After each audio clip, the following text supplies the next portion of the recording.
Hello everyone, welcome to J-Hook Crochet. I'm Reggie and this is Yarniversity. It's been a while, huh? I've been sick last week and I had to postpone last week's class. So, but I'm here today. I'm feeling a little better. Still, it will not be a very long class today because I'm still not 100%. And, you know, our channel members who were with me this week on our members only live have seen that when it gets a little longer, I lose it a little bit. I'm still, like I said, not 100%. So I'm going to make today's class, but we're not going to make it as long as normal.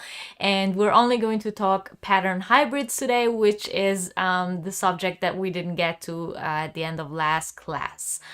So first of all, let's welcome everyone in the chat. Hello, hello, hello to all of you. Thank you for joining.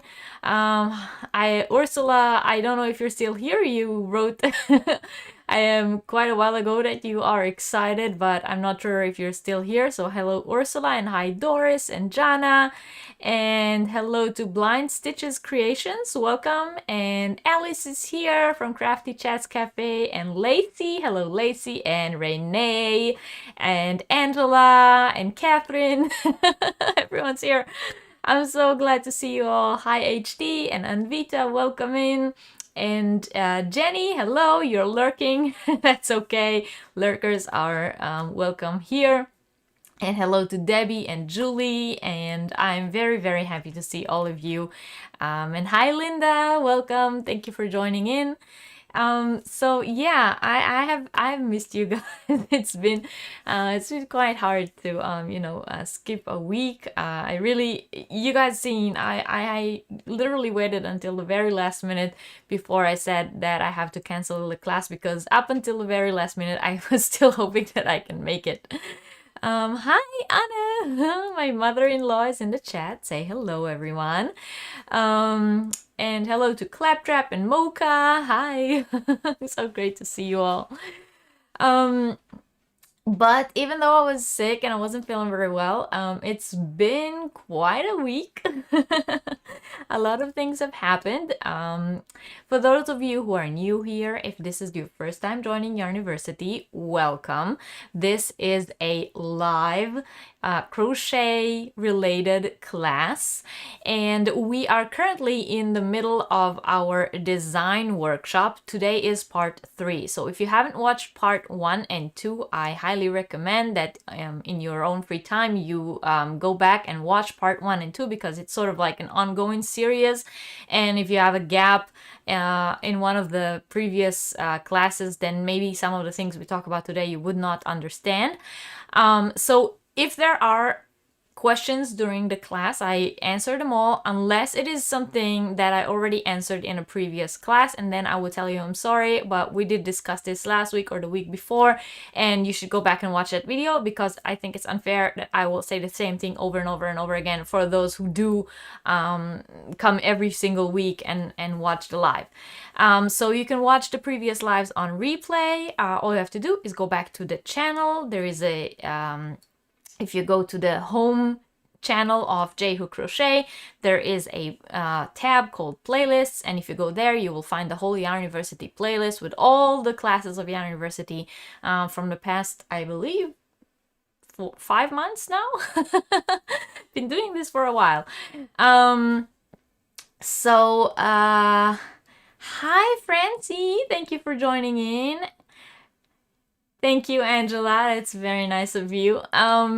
Yeah, so like I said, if you are joining in for the first time and you have some gap from any of the previous classes, then you should go back and watch them. Also, last week there was no class, but last class, so 2 weeks ago, I asked you guys something in order to enter into the giveaway, and if you guys were there, watched the class but forgot to come back and comment with the answer in order to enter into the giveaway, then now's your chance to open a separate tab and do that, because I'm going to draw the winner for that at the end of today's Yarniversity.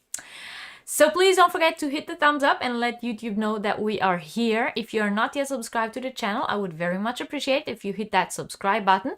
And if you want to join the membership program, there is a little button next to the subscribe button. It says join. And if you press that button, you will get a whole written rundown as well as a video of me explaining what it is to be a channel member. What does it mean? What does it take? What does it give you? And if you're interested in joining the membership program, then you are more than welcome. There are a lot of different perks that members of the channel get that regular subscribers don't.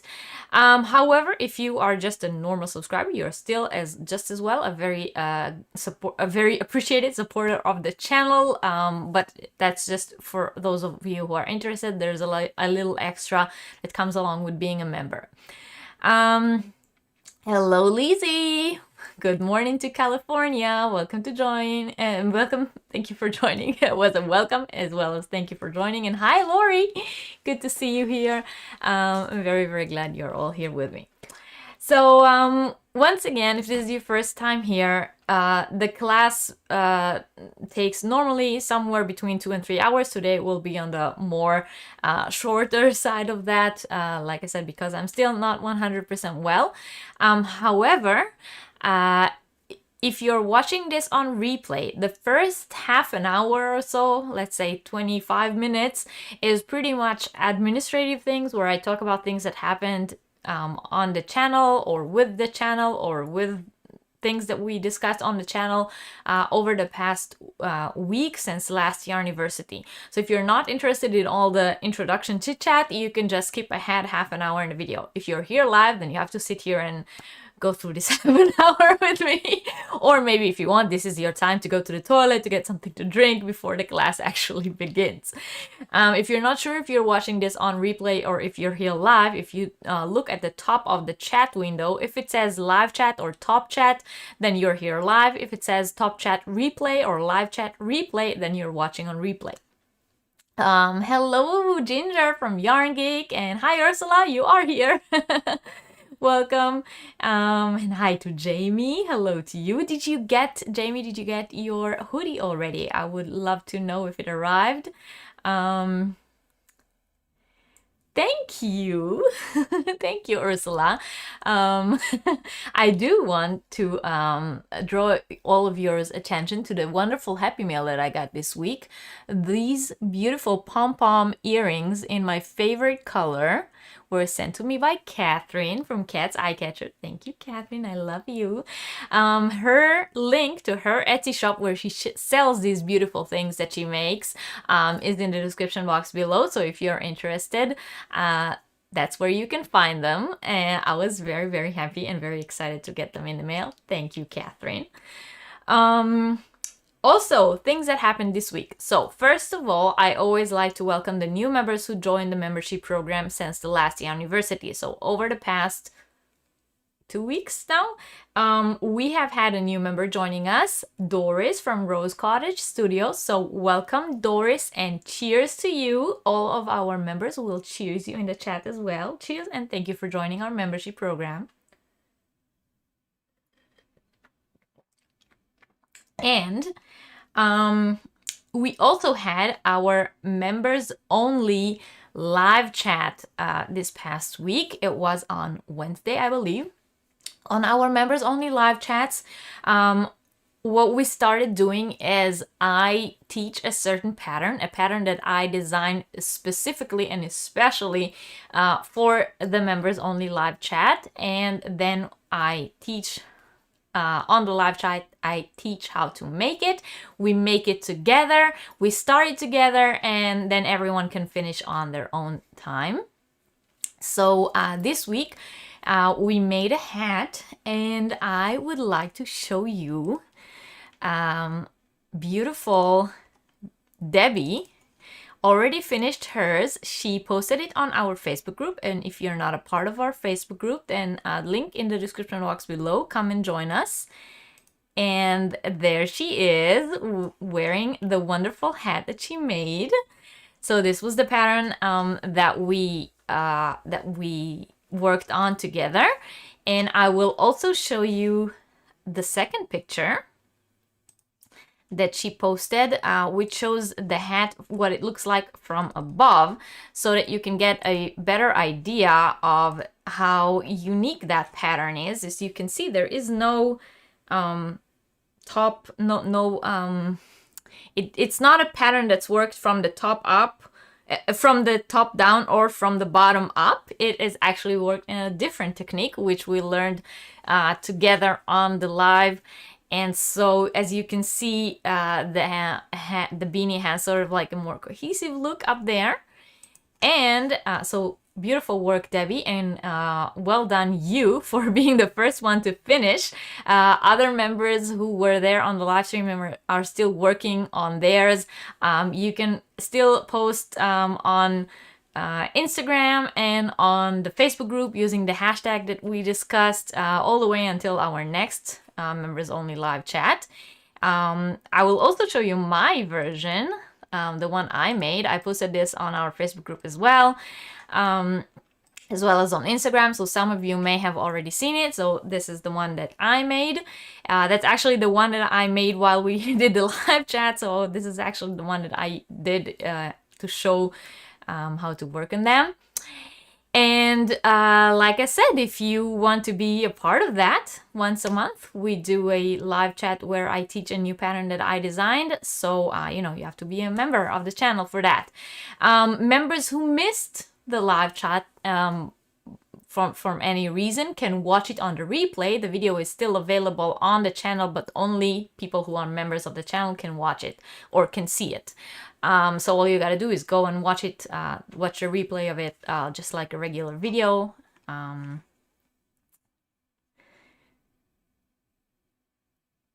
Looks like a great design for answer caps. Yeah, that's a good idea, actually. Ursula is still working on it. Catherine is on her way. Sorry if I missed anyone coming in. Yeah, exactly. No crown. That's the word that I was missing. So yeah, back to me. Sorry if I missed anything that you guys were talking about, but I was talking a lot, and you know how I'm bad with keeping with the chat. Jamie, the hoodie shipped, should be there around May 10th. Oh, cool. Everyone's saying Debbie's hat was beautiful. It was, it is. All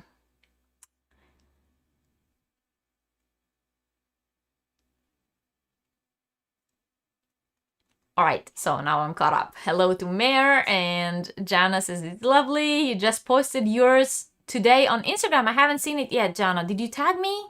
Tag me so I can see it. Hello, Jamie. Welcome in.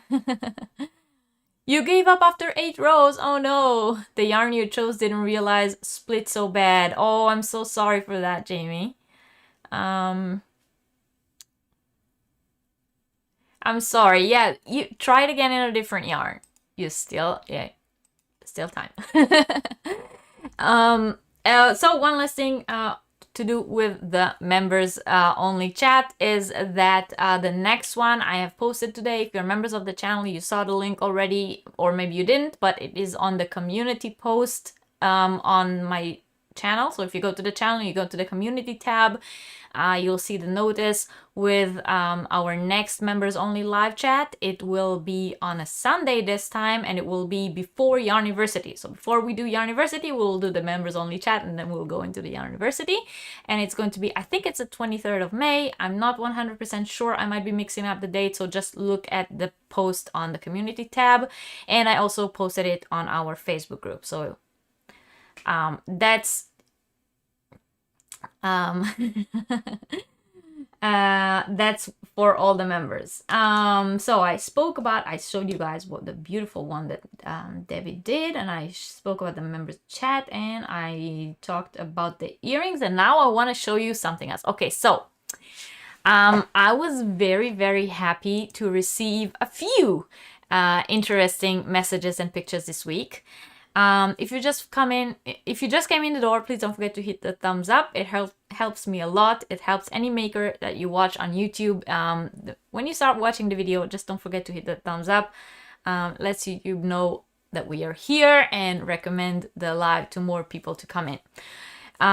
So yeah, I have received a few very, very happy messages and emails this week from different viewers of Yarniversity who are putting the knowledge that I am giving here into use, and it makes me so very happy that you guys are sharing that with me, because one of the things that, one of the reasons I started Yarniversity is in order to share all this knowledge with people and get them to use it. So when someone actually makes a step and use it and make something using the knowledge that they learned in Yarniversity, it makes me very, very happy when they share it with me and show me what they made. So the wonderful Lacey, hi Lacey, and I'm sorry I did not tell you that I'm going to do that, but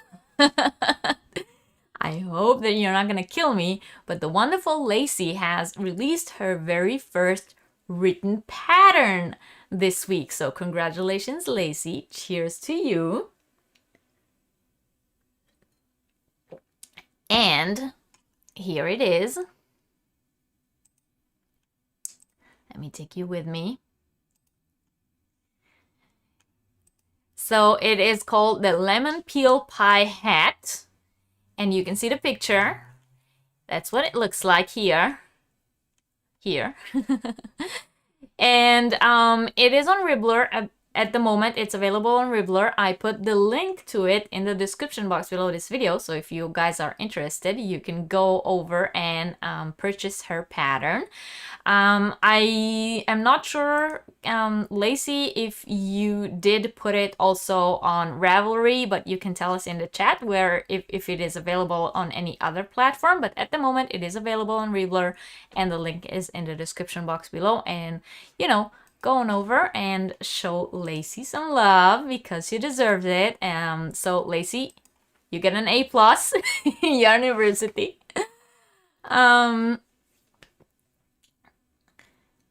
Did I miss anything? The third loop in front is hell with splitty yarn, says Catherine. That's about the hat pattern. Yeah, so I hope you guys found a better yarn to work with. And Ursula, I hope you figured out your fudging system. Hello to Cuthbert Drakes. Am I pronouncing it correctly? Welcome. Welcome in. And I lost my place in the chat. Where was I? Jamie said, "Why are you sorry? I didn't use any of my yarn from Germany. This was the cotton yarn. I was hoping it would be lighter to wear now. But I learned that peaches and cream does not work for wearables." Sometimes we have to learn the hard way, Jamie.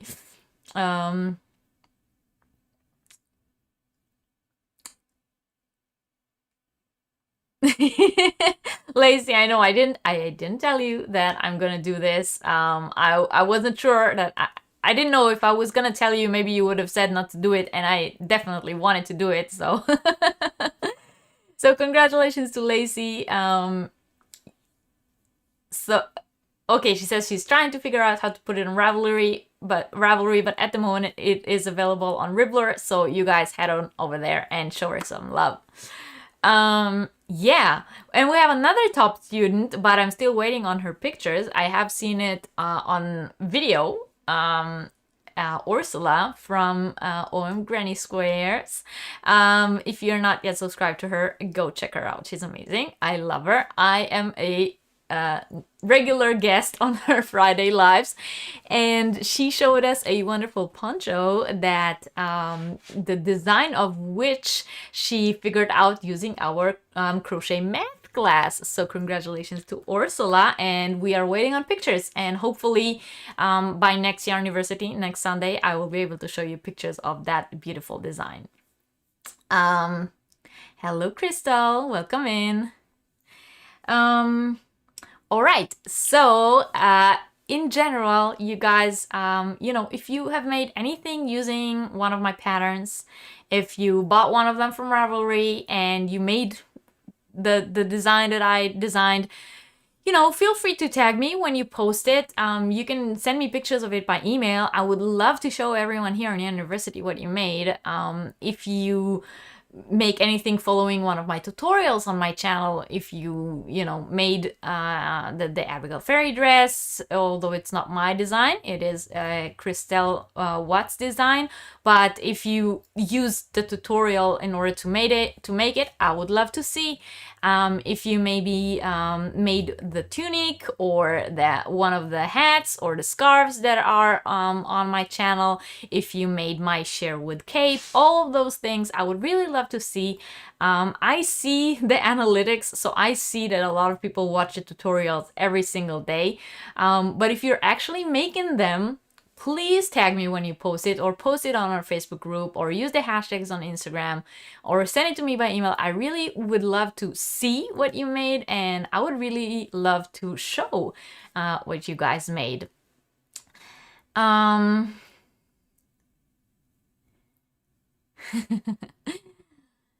That poncho gave you a headache, Ursula. Thanks to my lessons, you were able to make it happen. I'm very, very happy for that.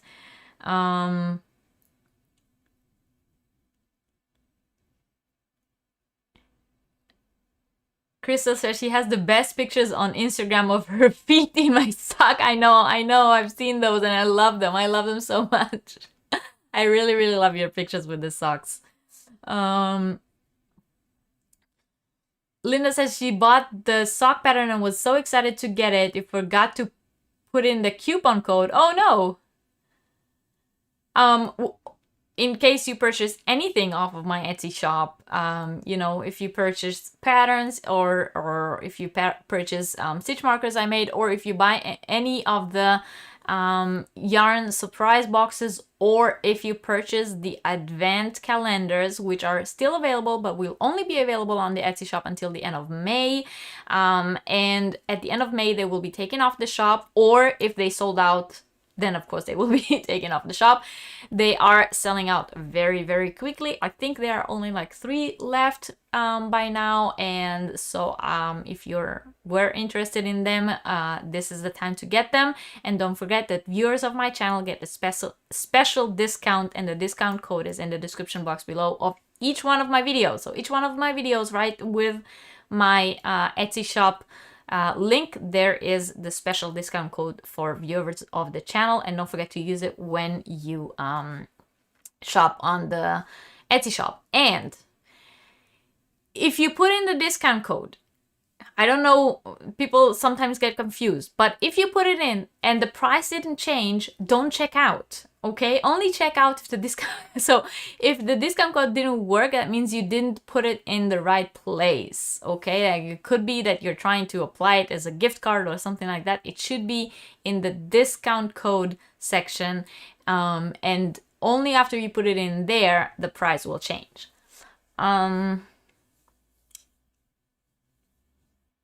Or someone would like to do a tutorial, but yeah, of course, that means she has to make the poncho a second time. Oh, Julie got her yarn surprise box yesterday. Julie, tell us if you love it, and you know, pictures, post pictures, okay, of what you got in your box. on Facebook or on Etsy. If you write a review on Etsy, it will be wonderful if you add a picture of what was in your box. This way, people who are interested in getting the boxes can get an idea of what's inside. Hello, Alisa. Welcome in. All right, so one last thing that has to do with administration this week. So I posted it on Facebook because I couldn't hold it anymore. I was very, very excited. I was accepted into the Ice Yarns designer program, and which means that very, very soon you will see new patterns coming out, designed with different yarns from Ice Yarns. Of course, you will be able to make them in any yarn you want, but they will come out in written form on the Ice Yarn blog and in tutorial form on my channel. And I will have many yarn reviews that have to do with Ice Yarns, and don't worry about it. My agreement does state that I am allowed to say whatever I really feel about the yarns. So my opinion will still be very honest, even though I am part of their program. And the one thing that you can see right now, all of those things are still coming because this just happened this week, but the one thing that already functioned is my very own affiliate link with Ice Yarns. I would very much appreciate it if you shop it on Ice Yarns. Not everybody shops on there, not everybody likes shopping on there. You guys have probably heard me, myself, saying many, many times that I don't shop on there because of their shipping rates. But being a part of their designer program now, that means that they are supplying me the yarns for the patterns. So I don't have to pay the enormous shipping rates. But if you guys do shop on Ice Yarns, if you do like Ice Yarns and order from them, I would very, very much appreciate it if you use my affiliate link when you shop on the website. I will just say a few short words about that, okay? So the affiliate link, it's in the description box below this video. I also posted it on Facebook. It doesn't cost you any more if you use my affiliate link while you shop. The only thing it does is that I get a small kickback because I referred you guys to Ice Yarn. If you do shop on Ice Yarn, if you are one of those people who go on the website, fill up their cart, leave, come back another time, change it up a little, put other stuff in their cart and so on, then you can do that still normally. But when you go to the website to actually make a purchase, meaning to close your purchase, check out, pay, then if you press on my affiliate link to take you to the website and then you check out, then I will get a small kickback out of that. So if you press on the affiliate link, go to the website, fill up your cart and then leave, and when you come back through the regular link and check out, that's not affiliated. But so I hope that was that made sense, okay? If you press on the link and then go check out on the same time, then I get a small kickback out of it, and I would very much appreciate it. Again, nobody has to. And I am not pushing anyone to, and I am not telling you start buying on Ice Yarns now. You all know that I am still a hobby girl. That will not change. I will still make my hobby purchases. I will still make hobby yarn reviews, and I will still probably use a lot of hobby yarns for my designs, but I will also be using Ice Yarns from now on. Okay, I hope that was clear, and I hope that did not sound as if I'm trying to push that on you, because I'm really, really not. Jana can't wait to see her surprise yarn box. And the advent calendar. Yeah, well, that one is coming in December. You just took a quick glance yesterday. When you open it, we'll certainly take photos and post. Thank you very much, Julie. Thank you all for your congratulations.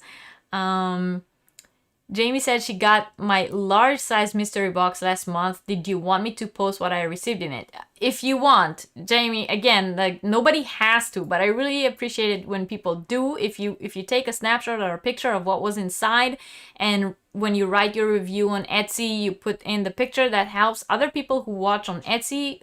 They see the pictures of people who previously bought the boxes and they can get sort of an idea of what's inside. Thank you all. That means a lot to me. Your congratulations and that you're proud of me. Thank you. Jana says she's seen Chris down the Secret Yarnery open her ice yarn hauls. They look so beautiful. Yeah, I mean, I've never stopped loving their yarns. I stopped ordering from them not because I don't like their yarns, but because the shipping costs have changed and it makes no sense for me. Is there a way of measuring the length of yarn? I had quite a bit without yarn bands, and all I could do is to estimate how many rows I can make. Is there a way of measuring the length of yarn? I had quite a few without. You mean if you have a ball that doesn't have the band on it to see how many meters are in there? Is that what you mean? If you mean, okay, so if you mean that you have a ball and you don't have the ball band and you want to know how much yardage is in there. So here's what you do. First of all, you take the ball as is and you weigh it. So you put it on a scale and you see how much is in there. Let's say, for the purpose of easy math, that there are 100 grams in there, okay? You take the ball of yarn and you measure, I don't know, you want it in yards, you want to know how many yards are in there. So you take a ruler and you use the ruler to measure 1 yard and you cut that yard off of the yarn and then you put that yard on the scale. And then you know how much 1 yard weighs. And you know how much your entire ball weighs.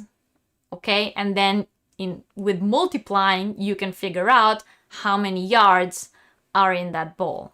I hope that helped.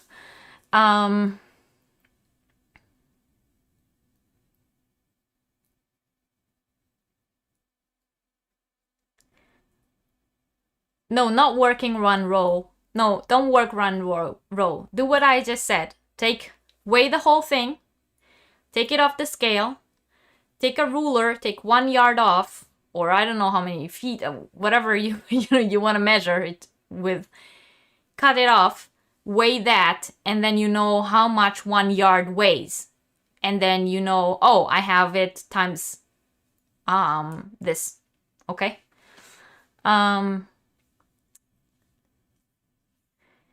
Hi Sadie, welcome in. Linda is still waiting on her large mystery box. The tracking says it won't be here until May 21st. Can't wait to see what's in it. Yeah, well, I mean, shipping is a drag right now.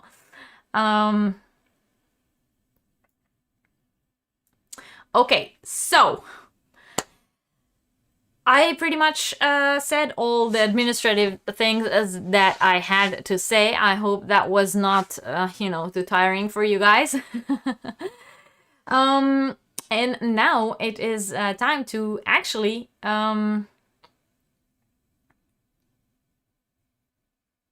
exactly, ball weight divided by 1 yard weight. Yes, Jana, that is the formula. Hi. Hi, Tora H Star. Okay, so hi Inga, welcome in.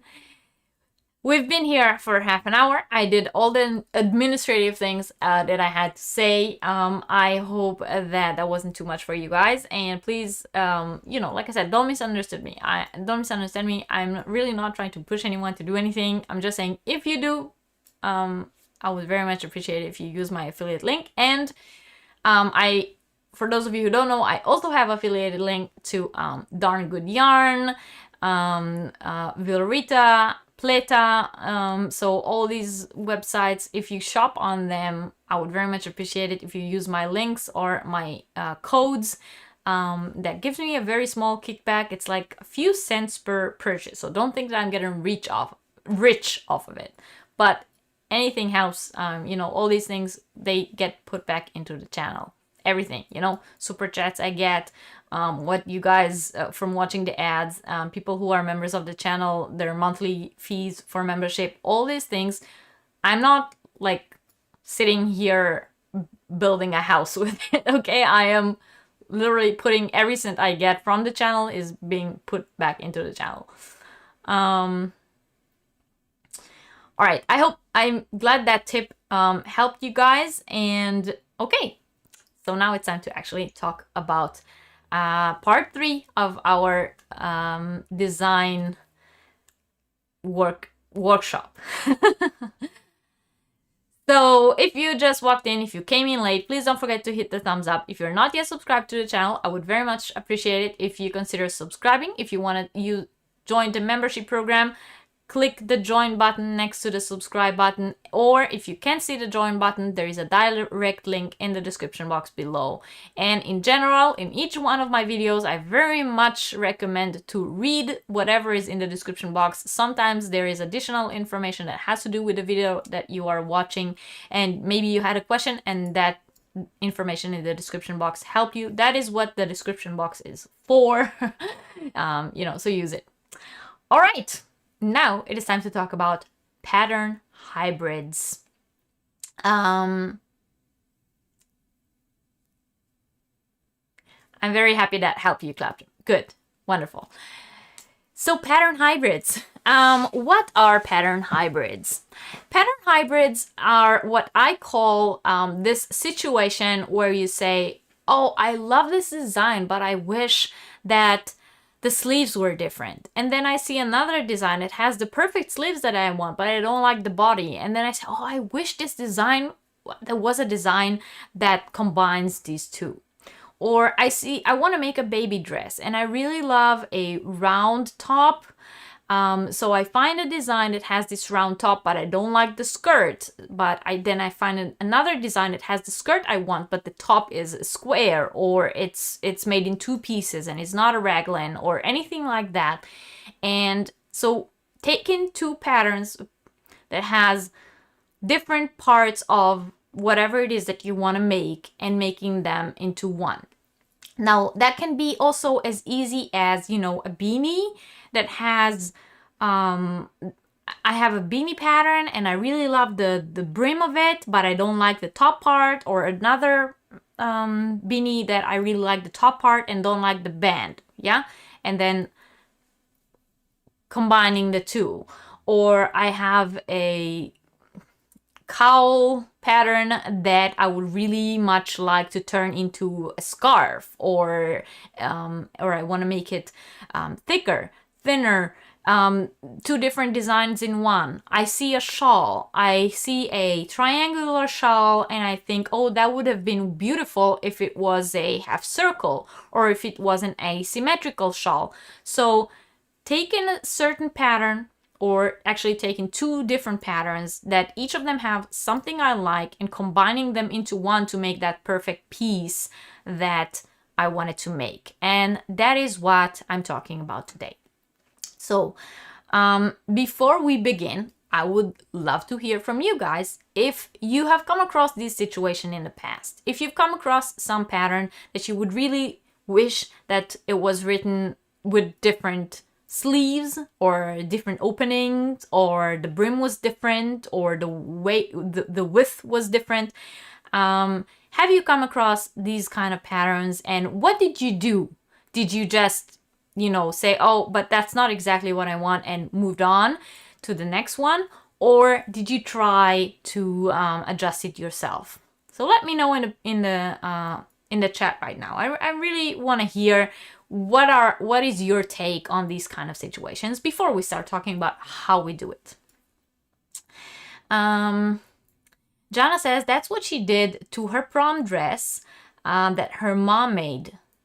Sleeves from one pattern, bodice from another, and skirt from another. She made me promise never to do that again. Was that a lot? Did she make the dress and you told her how to make it? So yeah, that's tough. Lacey says it happens to her all the time. Debbie says, yes, it does happen to her. Exactly like Lori said, just, a regular kitchen scale.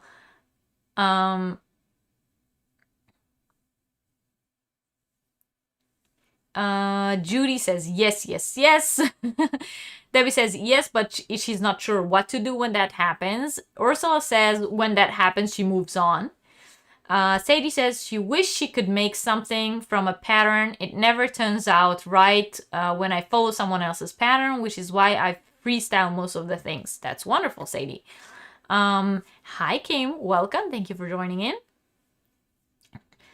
Dory says she alters various items all the time. Lacey says she used what she learned from the pattern or a technique previously seen or made and make the pattern how you like it. That is a very good way to do it. Catherine says she hasn't actually done parts of different patterns, but used a pattern with another pattern stitch. Okay, that is also a way to, this is more altering patterns, which is what we talked about last week. So this seeing a shape of a pattern and saying, oh, I wish this was in a different stitch, that's more altering the patterns, which is, like I said, what we spoke about last week. What I'm talking about is combining two separate patterns or two parts of separate patterns in order to make one cohesive piece.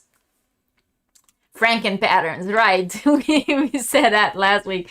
Frankenstein patterns. Mishmash of different parts, yes. Okay, so I think I'm pretty much getting, you guys' take on this. So here's what I want to say. I've said it again and again and again and again on this series, so I think you guys already pretty much figured out that one of the most important things in combining or changing or resizing is the stitch pattern, right? The stitch count. Does my stitch count, does my repetition work if I change something?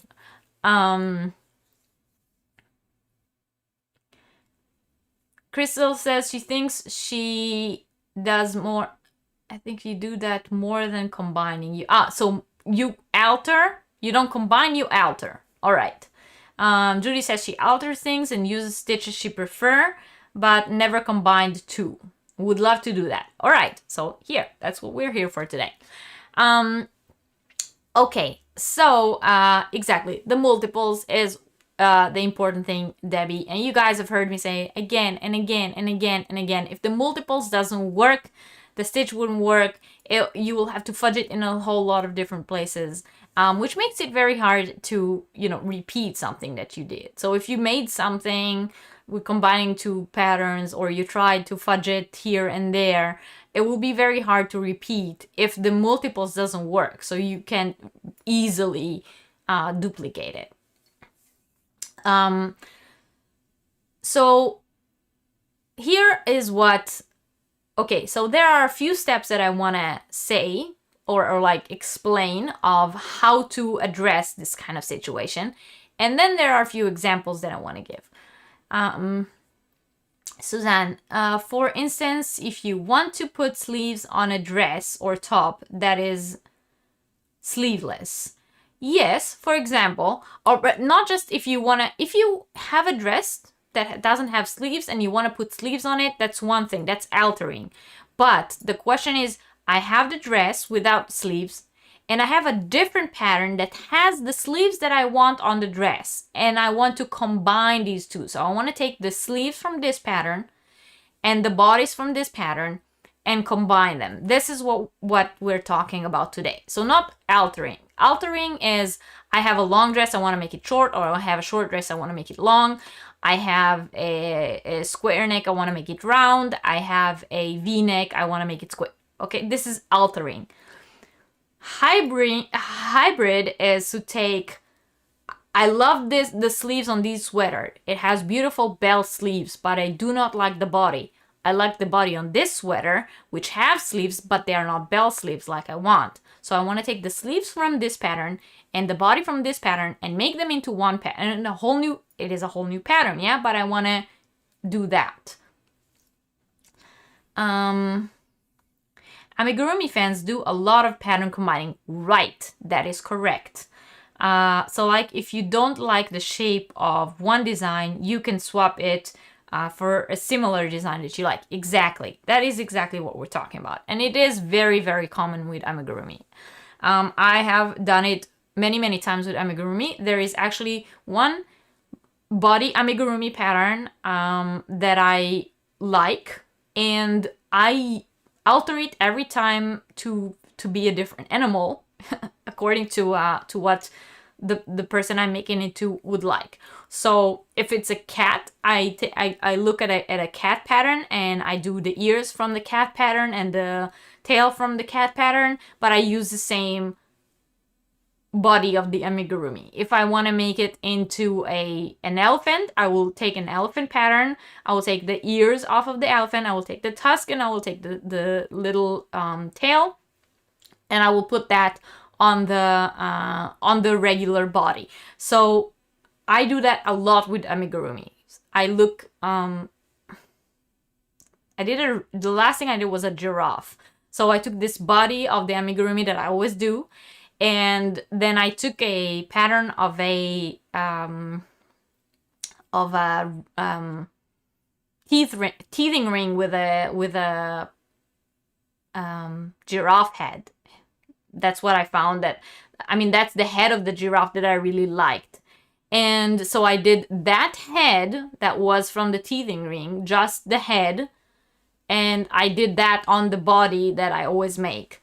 So yes, with amigurumis, it's very, very easy. With wearables, it is a bit more complicated. You really have to match the stitch count. You really have to make sure that these two elements work together in one design. Linda says she made several summer blouses by combining two of Begoday's patterns. The yoke she made from an adult top, and the bottom part used a skirt from a baby dress. Yeah, so for example, taking the top of one thing and the bottom from other thing, combining them into one pattern. Exactly. All right, so here is an example. So let's say, one second. Okay, let's say I have this baby dress and I really like the top of it. So I really love this shaping of the armholes, and I really like this opening here, and I love how the whole top part looks. But I don't really like that bottom. I don't know, the shells are not my style, or it's too holy or whatever, yeah? So I find another pattern. And in this one, I don't like the top, but I really like the bottom. So I like how it flares out, and I like that it's a simple stitch. And so I want to combine these two patterns. What are the things that I need to pay attention to? Oh, sorry guys. Okay. So what are the things I need to pay attention to? So the first thing we need to pay attention to, obviously, is the part where the two parts will be combined. So we have to, the first thing, and that's always with any pattern that you mean to alter in any way, first thing you have to do is read the pattern from beginning to end. Why? It's just like, when you write a test in school. I'm sure all of you have heard it from your teachers in school, right? They would always tell us, before you start answering the test, sit and read the whole test from the beginning to the end. So it is the same with working on alternating patterns. You have to understand the design. You have to make sure that you understand how every part of the design works.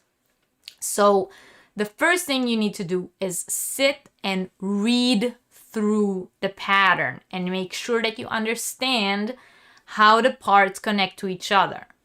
If it is a tutorial that you're following, you have to watch the whole tutorial and make sure you understand the construction of each of the two designs that you're trying to combine, because that construction is what you're going to use in order to combine them together. Of course, people who are experienced crocheters or you know, those of you who say I work from my own designs all the time, or I just, you know, freestyle it all the time, you may have, you know, the hand to do that without it, but that's not what we are here for. We are here for a class to teach people who don't do that all the time. And so for those of you who are doing your first, you know, verge into combining patterns, you start by reading both of the patterns top to bottom. You start by watching both tutorials beginning to end. Understand how the construction of each one of the two pieces that you want to combine work. And then you can figure out where in the design is the part where the two parts will meet. So if we go back to our baby dress that I showed you, I have to understand the construction. So once again, let's go to the first picture. I need to understand this top here. The top of this dress, it does not look like it's worked from the bottom up. Now I can say that from looking at the pictures, but people who are beginners or people who don't have experience with it might not be able to. So the way this dress is worked, this part from the bottom here, sorry, where is my, do you guys see my marker on the screen right now? Here? Is my marker ah, man, I always get this confused.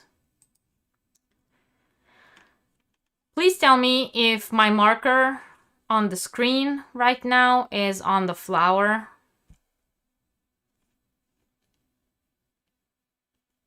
Okay, yeah, good. So, I'm sorry, I always like point with my other marker, the one that's from my screen and not the one that's from the video.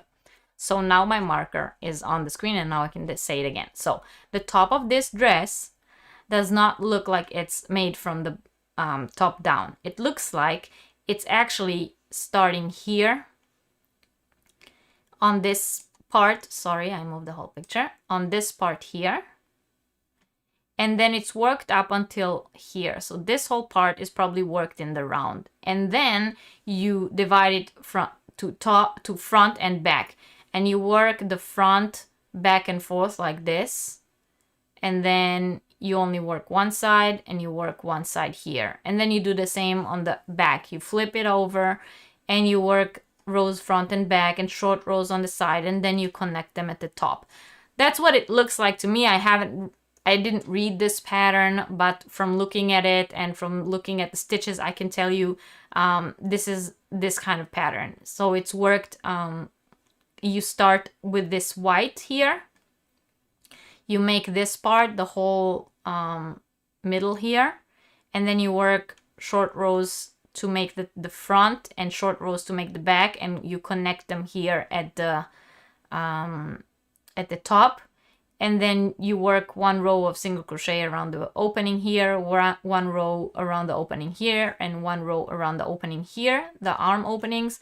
And then you flip it upside down, reconnect your yarn here or in the back, and then you start making the skirt. So this is what this specific dress is constructed like.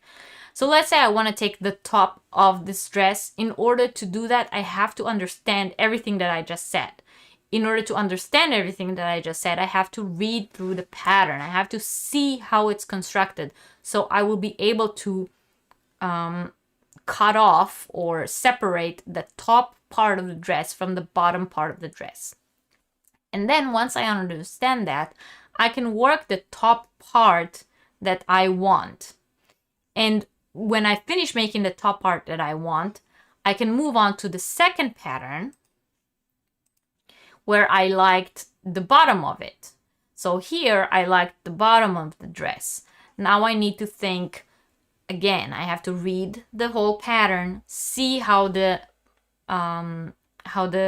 skirt of this dress, the bottom part, how is it made, so that I can understand how to make it connect with the top that I already have. And then I can start working on it. So I will take the top that I made with the short rows and everything, flip it upside down, and instead of working the skirt that comes with the pattern, I will work the skirt that comes with this pattern. Was that clear?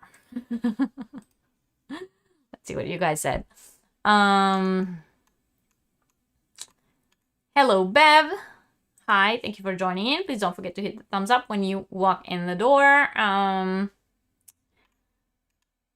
Okay.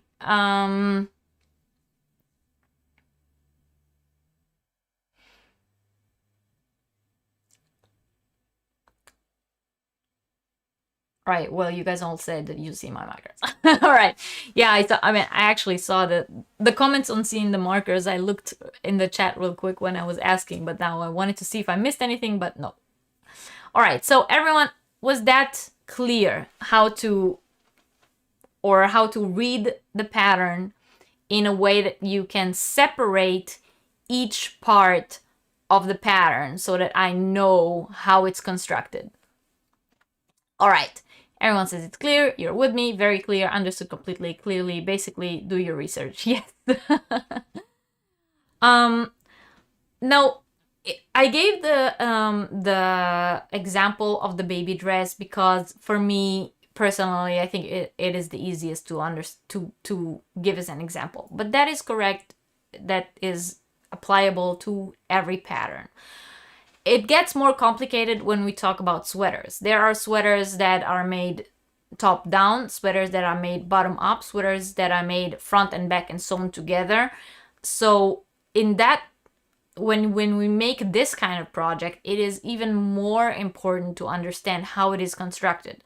Because if I want to take sleeves from a sweater that is worked bottom down, raglan style, and put it on a sweater that is made front and back, I have to understand how are the sleeves being connected to the body of the sweater in the pattern that I'm taking the sleeve out of, and apply that into the other pattern, which is why it's very important to understand how it is constructed.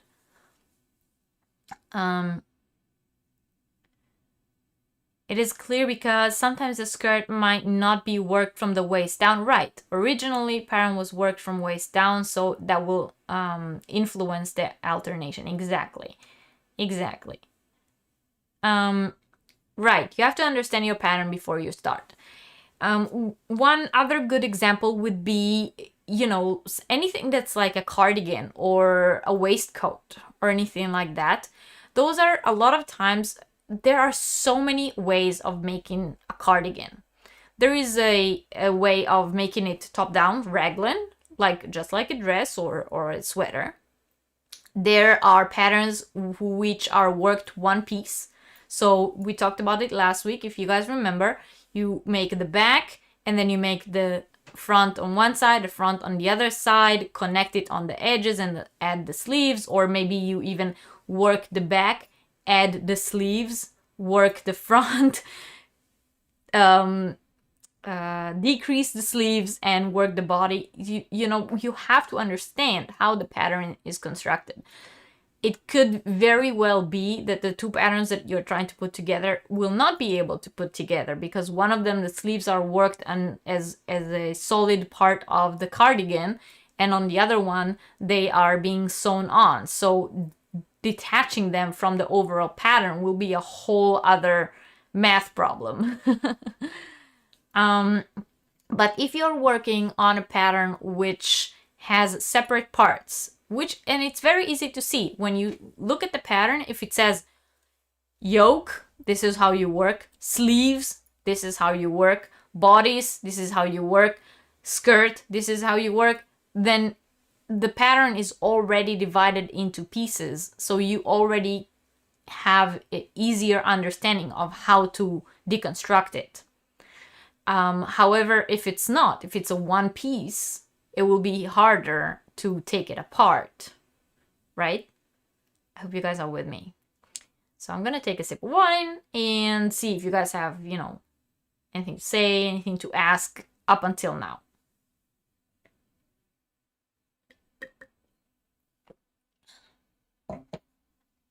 Hello, Gloria. Welcome in. Thank you for joining.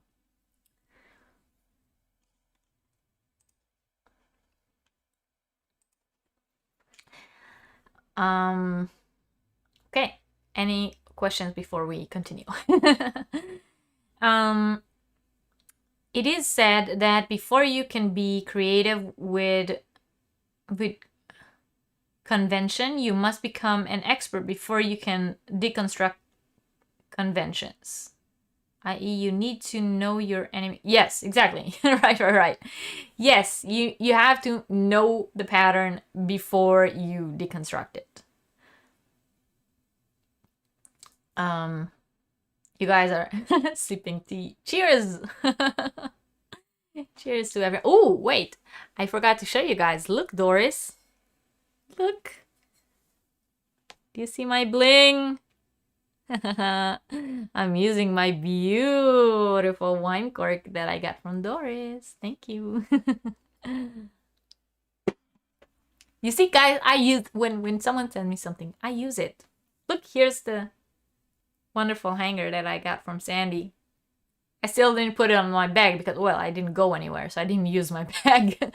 But as soon as I can go anywhere and stuff open up here, it will go in my bag.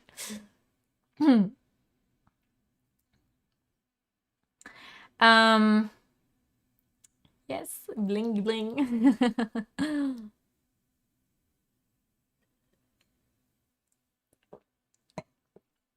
Okay, so step 1, read the pattern, understand the different parts. Right. Step 2. Step 2 would be figuring out how the two parts of we said step 1 would be reading the pattern, understanding how it works. So understanding if the two patterns can even be combined. And step 2, once we realize they can be combined, step 2 would be figuring out how can they be combined. And here is where stitch count and stitch multiple come into play, because the two patterns will not be able to be put together if one of them is a multiple of 7 and one of them is a multiple of 2.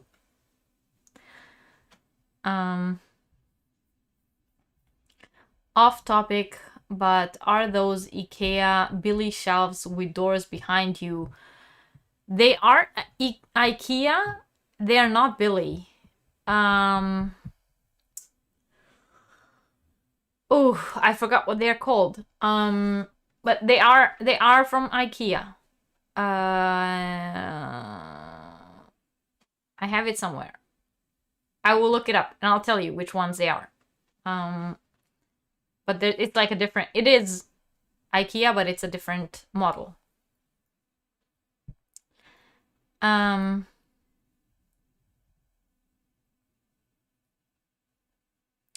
Okay, so a short explanation about just what I just said. So it is true that you can multiple 7 several times in order to get a number that is also can be divided by 2. But there is no promise that that number that can be divided by 2 is indeed the number you need in order to complete the two patterns, which is why it is, or the let's say it this way, the chance that the two work is very slim, because there are only a certain amount of multiples of 7 that can also be divided by 2. Okay, so then we have to make it work. So let's say, again, because this is the easiest, that our stitch multiple is the same. I take a sleeve from a pattern, or let's say a yoke and a bodice, because it's easier. So if I have a yoke that I really like and I work that, and then I need to go over to the bodice of the dress, then I have to make sure that all around, in the round, once I start working the bodice, I have the right stitch multiple to work the bodice in the stitch or the pattern that I want. And that is by increasing and decreasing. So before I can combine the two pieces together of the pattern that I have to adjust my stitch count in order for the two parts to work together. And I think the easiest way of doing that, in a least noticeable, let's say, way in the overall design, is doing one row of single crochets where we do every few stitches an increase in order to get to the stitch multiple that we need to start the next part of the pattern that we're trying to combine. Of course, if the stitch multiples to begin with work together, perfect, that's a perfect match, you don't have to do anything. But if we have two stitch multiples that do not work together and we have to adjust, we need to have some kind of adjustment row in the middle. And of course, single crochet is the tiniest stitch that will be the least noticeable in the overall design. And then we have to do our math and evenly divide our increases so that they won't be as noticeable. We cannot do them all on one side because then we will have a flare, you know. We cannot do all of our increases in the back or all of our increases in the front. I hope that is like, doesn't even have to be said. But in case it needed to be said, they need to be evenly divided all the way around. Whether it's a bodice of a dress, whether it's a sleeve. If it's a sleeve that needs to be adjusted. So I have 20 stitches in the round on the body that I did, and the stitch multiple for the sleeve that I need is actually a multiple of 3. Okay, so I now need to add 1 stitch in order to have 21, and then I will be able to divide it by 3, right? But what if I need to increase 10 around? What if I need to increase 15 around? I have to increase evenly. Okay? Adjustment row. You're saving grace in that poncho. See? Adjustment rows. Yes, exactly.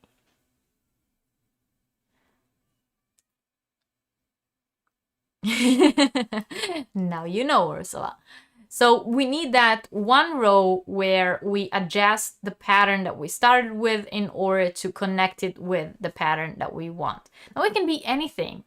The easiest would be, I want a turtleneck design from some other pattern that I saw. I really like the way it's worked up. It is some interesting technique that I really love. And I want to start from that and then work into my raglan on my sweater. So my sweater will actually be a turtleneck, but I don't want to work my sweater and then reattach my yarn and do the turtleneck. I want to do it a one piece. How do I do that? I start by making, the neck, and then on the last row of the neck, I evenly across adjust, the stitch count so that I can start my raglan sweater from the first row of the raglan sweater design. Right? I hope that was clear.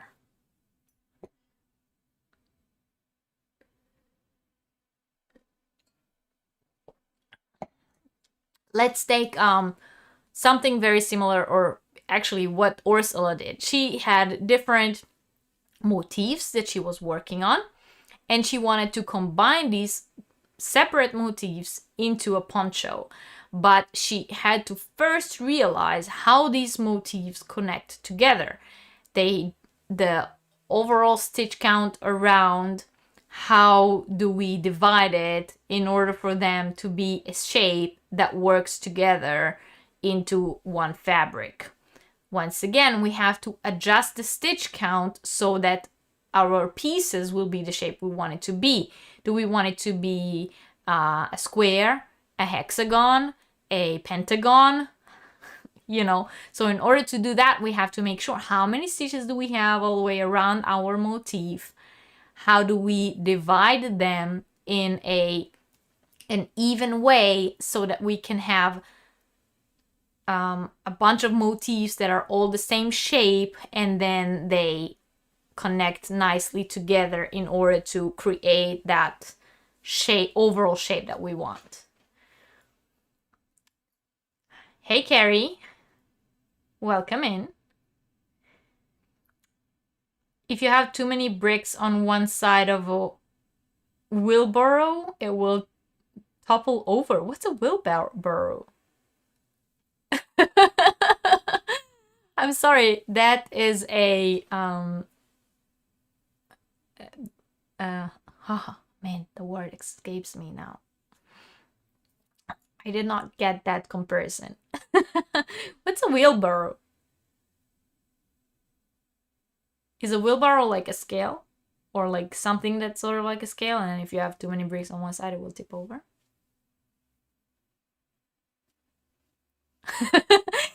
I'm sorry. But yes. if the stitch count doesn't work, the patterns that would not combine, right? So adjustment row, that is the next tip.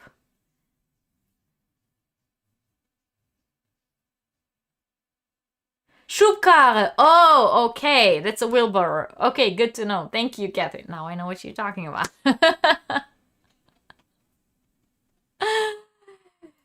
Thank God someone in the chat speaks German.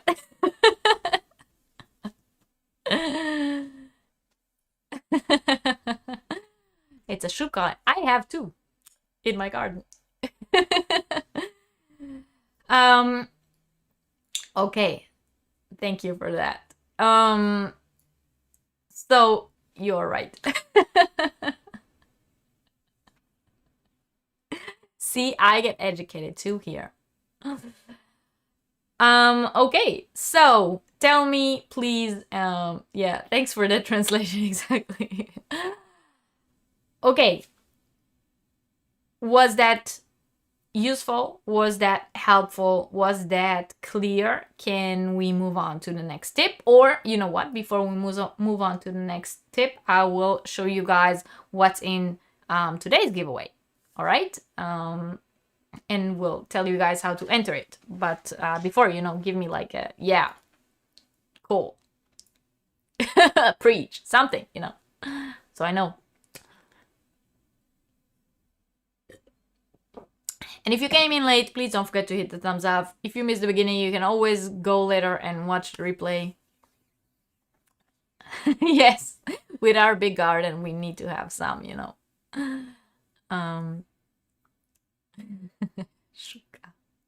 I had no idea that's what it's called in English. It's funny, I even know it's called in German. Picture an old-fashioned plow.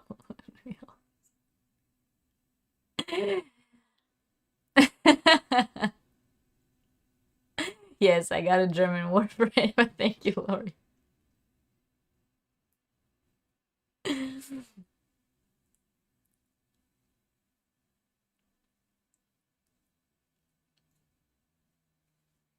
I'm happy, Ursula. I'm happy that that helps you.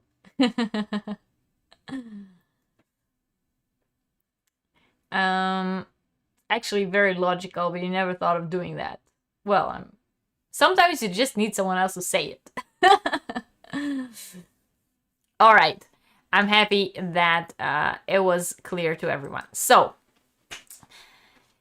do you have any I'm gonna, show you guys what's in today's giveaway. But while I do that, if you have any specific questions about specific parts of garments that need to be put together, put them in the chat now, and then, I will be able to specifically talk about things that interest you guys, okay?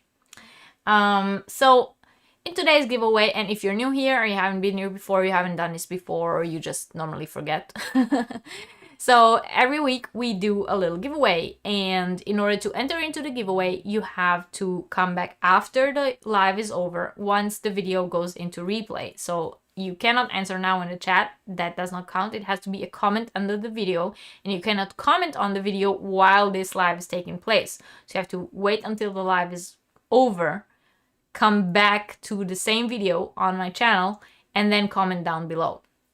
And that enters you into the giveaway. And next week on next Yarniversity, we use a random comment picker and choose a winner out of the week before. So this week, like the past 2 weeks, I would really much like it if you come back to the video and comment down below and let me know how the information that we spoke about this week was helpful to you. What was the tip that helped you the most, or that you will most likely use or take into your craft. And this week we have this set of minis, and these are 100% acrylic 22-gram mini skeins in those beautiful colors. And yeah, my camera is showing it very true to color. So this will be in this week's giveaway. And because, I always like to add something small with it. So something very special this week, you will get these 2 little nail polishes, and they are from Crochet, which is one of my favorite companies for cosmetics, and they are Go Green nail polish, which means they are 100% vegan and 100% friendly to the environment in the way they are produced and in the ingredients inside them, which, as you all know, is something that I very much like and very much like to promote. So friendly to the environment and vegan products. So you will get these 2. If it interests anyone, I would have told you guys the color numbers, but they're actually not written on here. So but you saw the colors, they are coming out very true to color on my camera. So the 2 Go Green vegan nail polish and the set of minis, those are the giveaway of this week, which the winner for will be chosen next week. And at the end of today's live, we will choose the winner from last Yarniversity. Now let's see if you guys had any questions. So you've probably already said this, but I didn't catch it. Do you have a pattern for the shawl behind you? This is actually a swimsuit cover / dress that is a take on another pattern of mine. It is an adjustment of the Asgard shawl. So this is the Asgard shawl. For those of you who haven't seen it yet, it is my design. Testing for it actually ended just yesterday, so it will be on the Etsy shop this week. So this coming week, the pattern for this will be coming on my Etsy shop, so keep an eye for that. And using all the information that I teach you guys on Yarniversity and how it works, we spoke about it on the very first part of this workshop. On part number 1, I spoke about taking a shawl pattern, making it into a dress, taking a beanie pattern, making it into a cowl. That was one of the things that we mentioned. So using that technique that I explained, I took my own shawl pattern and made it into a dress. So that's what behind me. Angela says she's adding a pocket to a jumper. The yarn felts as I try to sew it on. Will it be okay to use service crochet to add the pockets instead? You're adding a pocket to a jumper. The yarn felts as you try to sew it on. While you're sewing the yarn, how are you sewing it on? I mean, what method are you using to connect the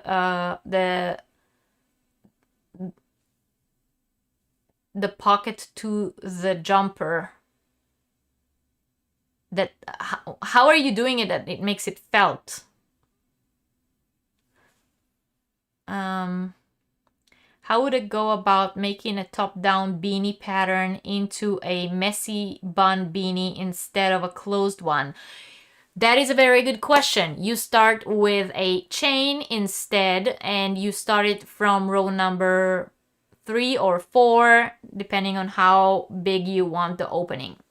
So what you do is you look at the beanie pattern, and you see if it's a top-down beanie, you look at the beanie pattern and you see how many stitches are in row number 3 or row number 4, and you chain that amount of stitches. And then you work the pattern from, you just start it on row 3 or row 4, according to the number of stitches. And that's it. It's as easy as that. It even better would be to start it from if you know how to do a foundation row, and not the chain and then work into the chain, but a foundation double crochet row or foundation single crochet, I don't know, whatever stitch it is that the beanie is made of.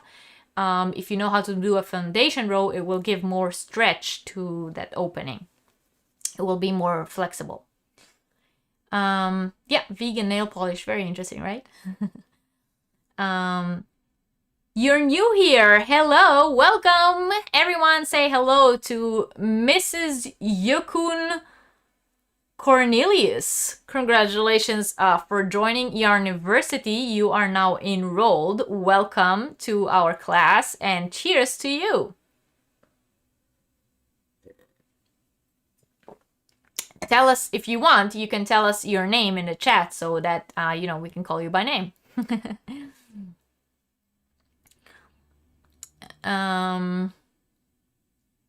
Will the pattern include how to adjust to cover up dress, or do we need to just go watch the first pattern workshop? Lori, you have to go watch it.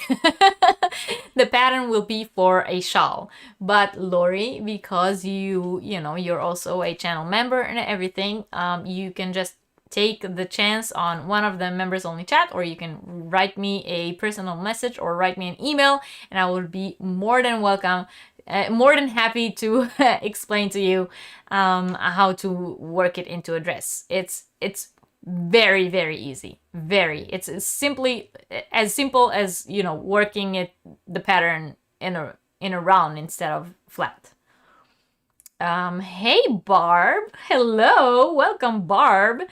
Barb is Whisper Crochet, for those of you who are here in the beginning, and I mentioned the yarn advent calendar, which is selling out fast, and if you still want to get it, some last pieces of it are still on my Etsy shop, only available until the end of May. Discount code is in the description box below, and Barb is doing the yarn dyeing for that, and she's also having a wonderful sale on her shop this weekend, and I linked in the description box below this video. I linked her shop and her Facebook and her Instagram so that you can go and check it out. I already got some mystery grab bags from her, which I will be unboxing on a video this coming week, so stay tuned on the channel for that unboxing, and go visit Barb's shop if you want to get some before they are gone.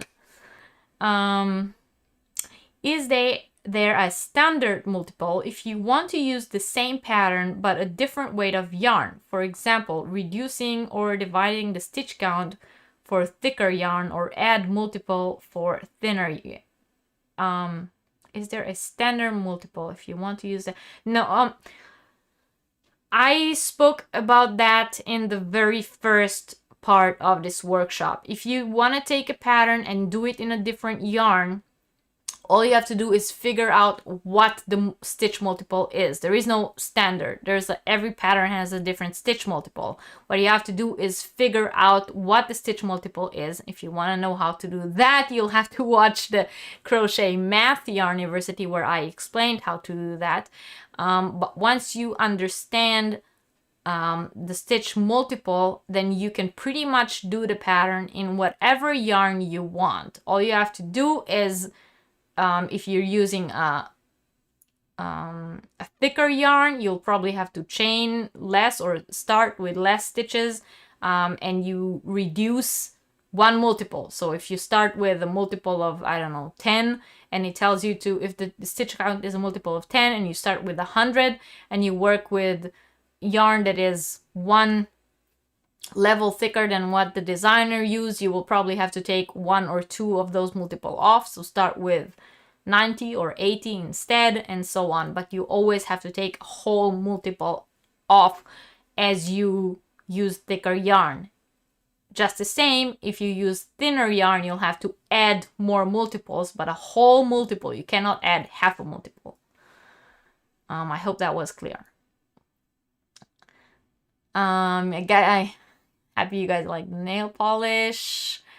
Fire alarm went off. Oh no, Angela. Oh no. That's terrible. I hope everything is okay, Angela. You love the idea of producing vegan products. More economically viable and produced with, yeah, I get that. I'm with you there. Doris just ordered it. Discount code GET15 took off over $28. Yes. See, the discount code,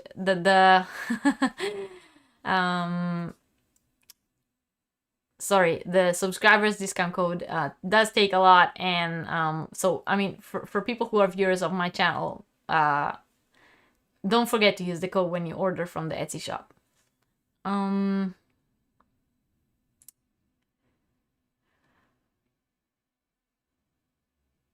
For opening to have an elastic band inside, just single crochet around the bands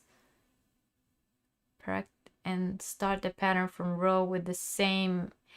Oh, okay, Lori, if you want to do the messy bun, not just starting from the middle row, but to work it around an elastic band, then you have to, so you work around the elastic band, the first row that you work around the elastic band, just the row that you want to start from. So if your elastic band is, I don't know, I don't have one here, but let's say row number 3 has, normally patterns that are worked from the bottom down, if they are double crochet written, normally they are 12, then 24, and then 36 stitches.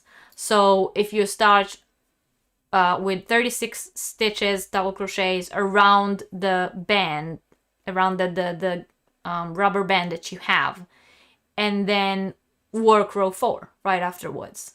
And that's how you start.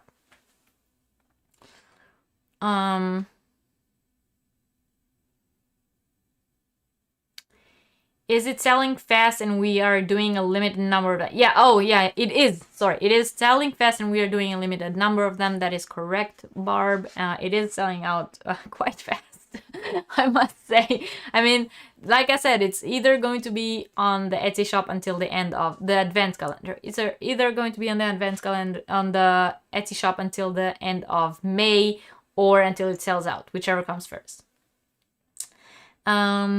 You've been busy, avoided watching the math video. Okay, but I hope that my explanation helped you. So, the easiest that I can explain it is with my Abigail Fairy, well, not mine, but the one that I made, the Abigail Fairy dress, because this pattern is written in a way that you can make it in any yarn you want. Because first of all, there is no stitch multiple, which is, you know, something that I love. There is no stitch multiple to this dress, so you don't have to keep track of anything. But if you have a dress, it's like this, and this, you have some pattern in the yoke and it has a stitch multiple of 10, and you want to make it in a thicker yarn, then if you make the same number as the pattern tells you and you use a thicker yarn, you'll get a bigger size. Now, if that's what you're trying to do, that's fine. But if you still want to get a size small, but just with a thicker yarn, then you need to reduce the number of repetitions. That is the word, the number of repetitions. So you have to take 1 or 2 multiples down. And there is no formula to this. It's sort of like you have to eyeball it. So you have to do it and see, is this the size I need, or do I have to add 1 more multiple, or do I have to reduce another multiple? So I hope that helped you. And like I said, everyone, you have a specific pattern that you work on that you need help with, just, you know, email me.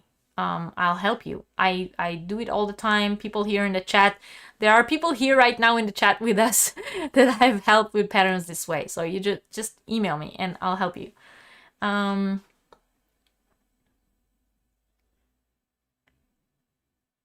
Exactly. Don't hesitate and email me.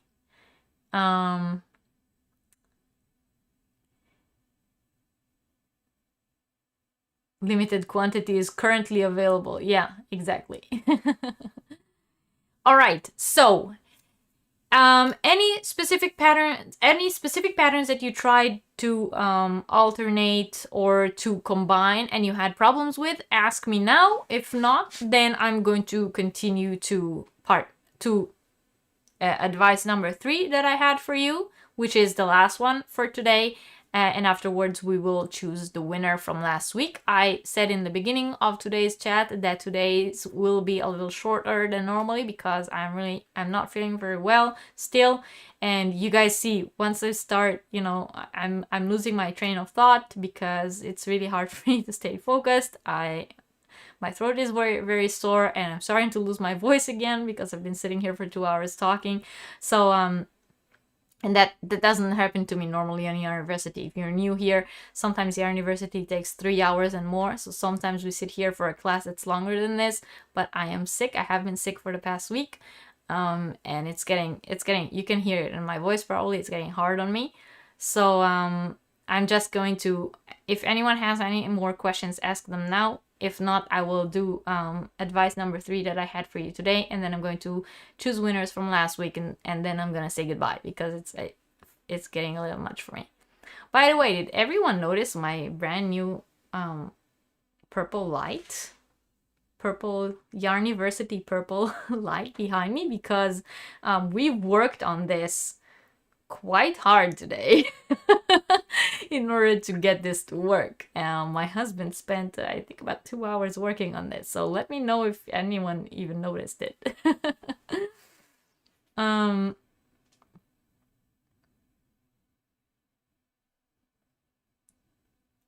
Thank you, Elisa.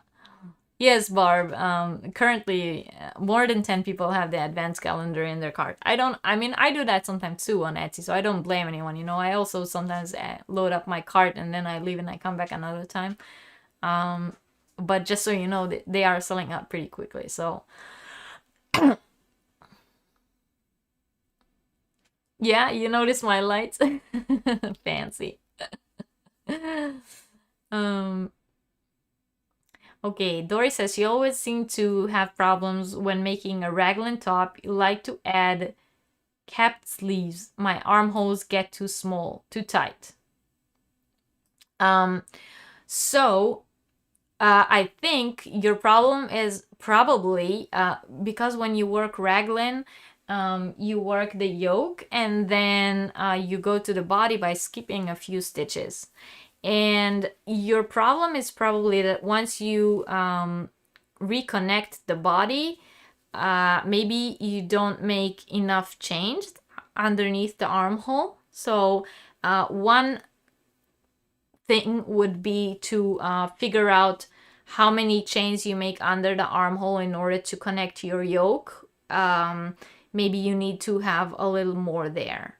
And if you have a pattern on the bodice that needs to be to keep this a stitch multiple, then you just add one more repetition, divide the number of the stitch multiple by 2, because we have 2 armholes. So let's say it's a multiple of 10, and then add 5 stitches under one armhole and 5 stitches under the other armhole. Another possibility could be that when you reconnect your yarn to do your sleeves, you're not underneath the arm. You maybe are working one stitch into every stitch, and maybe you need to work more. Maybe you need to work like 1 2 1 2 1 2, or 1 1 2 1 1 2, and add more stitches under the armhole so it's not as tight. But always keep in mind the stitch multiple of your pattern, so it always have to be a full repetition that you're adding in number of stitches. You like my lights? I'm glad you guys love it. Good, you all notice it. You want to, Lacey, if you want to learn how to create raglan tops, that will be something that we'll talk about next week. Okay, so before I talk about the last thing, since you guys already mentioned it, so next week's Yarniversity will be part 4 of the design workshop, and we will only have part 4 and 5 left. Again, depending on how I feel next week, because it could be, if I feel better, that we will do part 4 and 5 together, and then there will only be 4 parts of the workshop. But next week we will talk about different constructions. So we will talk how to make raglan, how to make front back separately, how to make bottom down pieces, how to make sleeve to sleeve pieces. All of these will be in next week's Yarniversity, and the last episode that we have to talk about is shapes. So if there is enough time next week, or if I feel better and I can do a full Yarniversity episode next week, then there would probably be together. So we will talk different constructions and shapes, and if not, then it will be 2 separate parts, which will be constructions and then part 5 shapes.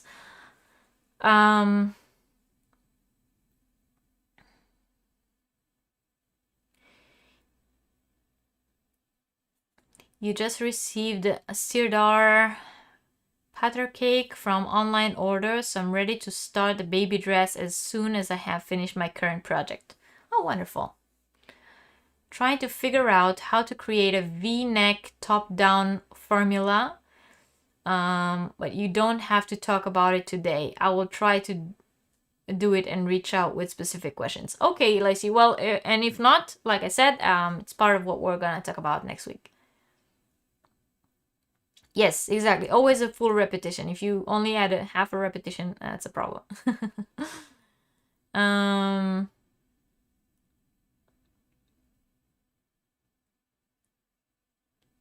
Yes, you have to, exactly. You need to get the right measurement of the person you're making something for. You've been thinking of buying mystery box of baby yarns and making a bunch of baby sweaters to learn sweater making techniques. Oh, that is a cool idea, Lori. Is there a body measurement that you can take to know if you need to add more stitches to make sure sleeves are not too tight under the arms? Well, if you take a body measurement of someone else, it's not you, then you have to pretty much measure everything. So you measure from the top of their shoulder to underneath their arms, then all the way around, and then you have to make sure that both measurements fit. And that's not the only measurements that you need. Of course, you need the whole length, how much the arm, and so on. But part of this is from the top of the shoulder to underneath the arm, and then all the way around the body, so that you know that these two measurements work together.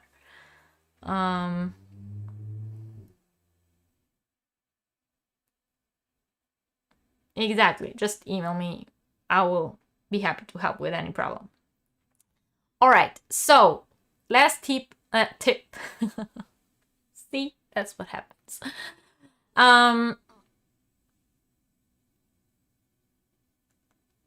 Let Dennis know that we noticed and really appreciate him making your space beautiful. I will tell him, and he will be very happy, I'm sure, because he did work a lot of time on this. Yeah, true. Catherine is bringing up a good point here. You can use the measurements of a garment that you already have of you or a person that you're making it to. Do baby clothes have the same construction as adult ones, assuming that the adult ones do not have any shaping? Yeah. I mean, I think baby clothes have the least shaping of all. They really requires almost no shaping. I mean, the smaller the creature you're making it to, the less shaping you need. Hi, Shashi Stitches, welcome in. We do half of the multiple on each sleeve because when it comes together, it will equal the correct multiple. Exactly, Debbie, that is correct. Did Dennis pick one of the crochet shorts? No. No. All right, so the last tip that I have for you guys today is shawls. So we were talking about in the beginning, I said, sweaters, sleeves and bodices, dresses, tops and bottoms, and so on. But what about all of us, and there are a lot of us, who like to make shawls, like me. And you have a certain pattern of a triangular shawl, and you want to make it round, or it's round and you want to make it triangular, or it's half a, I don't know, hexagon, whatever. Yeah, and you want to make it a different shape. So here comes the rule of multiples together with the rule of math per shape. And we were talking about this when we did the Yarniversity math, and we said that when we make a triangle, we always increase in the beginning and ending of the row, and in the middle at the point. And when we make half a circle, we have a multiple of 12 or 24 sometimes. 12, we said 12, 16, 18, or 24 for half a circle, depending on the pattern.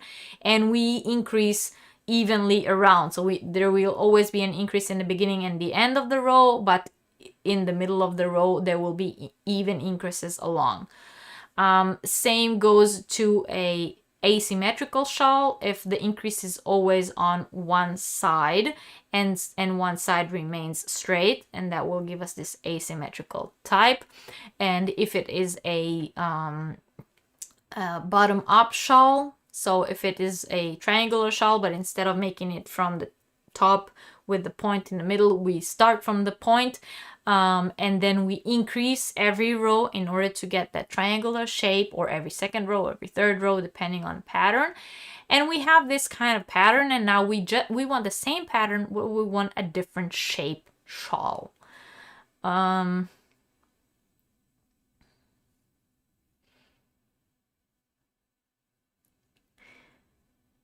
new to crochet and a bit apprehensive, but I love yarn and need an excuse of buying it. Well, you don't, there is no such thing. See, too much yarn is not a thing.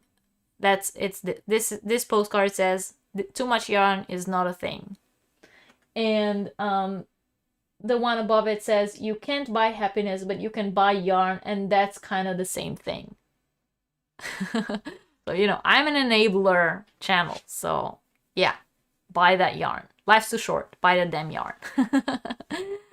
Hi Linda, hey, welcome in. The Math Yarniversity class was very, very important, right? Yes, it was.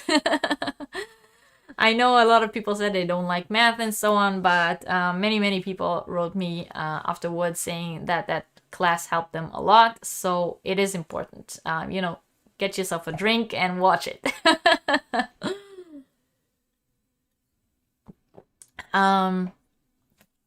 Years ago, you donated a triangle shawl, but with a half circle center. It made the shawl stay on so much better. Oh, so it was like this. Nice. That's an interesting design.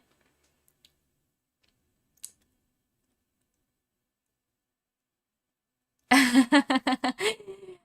very happy you like it. You know, if you're new to the channel and you're new to Yarniversity, like I said, go back to the channel itself. So, you know, go to the J-Hook Crochet channel, go to the playlist tab, and there is a whole playlist of Yarniversity, and you can, you know, binge watch them all in your free time, and there's a lot of knowledge on there. Some of the favorites are the crochet art, the crochet history, the crochet math, and the crochet on the runway was a very successful one, I think.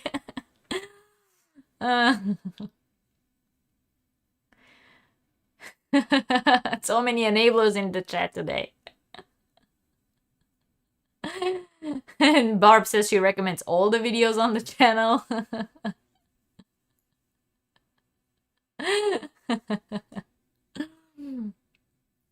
You think you have been doing just that, making mini sweater to figure them out. Yes, right? Yes, that is a good way to learn. So, let's say we have a pattern that is a triangular pattern and we want to make it into a circle. 1, 2, 3, what do we need to know? What do we need to know? What's the most important thing to know in order to change it from a triangle to a circle? What's the first thing I need to know? First one to tell me in the chat wins a prize.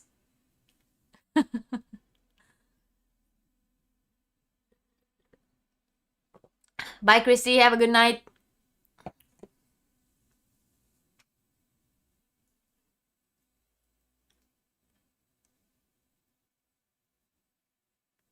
You had to rent a storage room for it.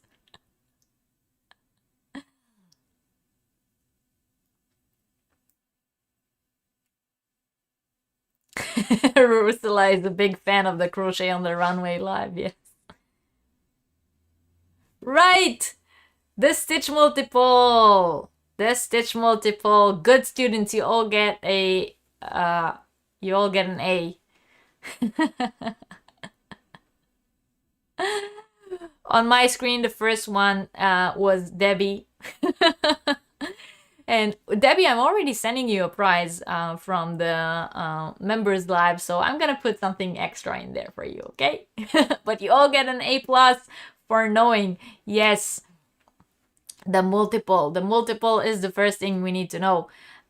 So we need to know what is the stitch multiple that we work in the triangle, and then we have to convert it into a multiple of 12, 16, 18, or 24, right?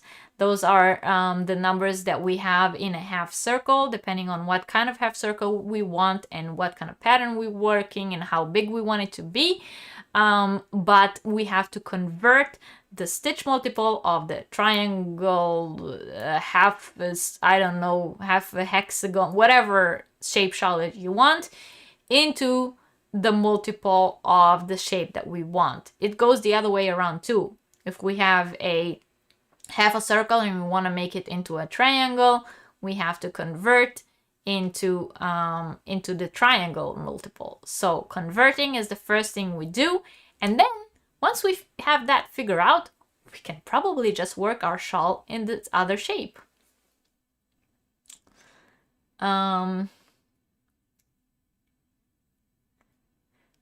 The mess using pattern, yeah, that is exactly the multiple. Hi, Christy's Creations, welcome in.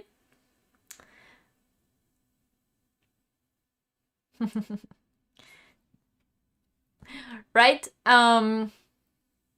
Yes, it is. It is a very fun learning group. I am having fun here every week, you know. I don't know why you guys keep coming back. I keep coming back because, you know, I have to. I'm kidding. I'm kidding. I really love Yarniversity. I think this is one of the best things that you know happened to the channel in the past 2 years.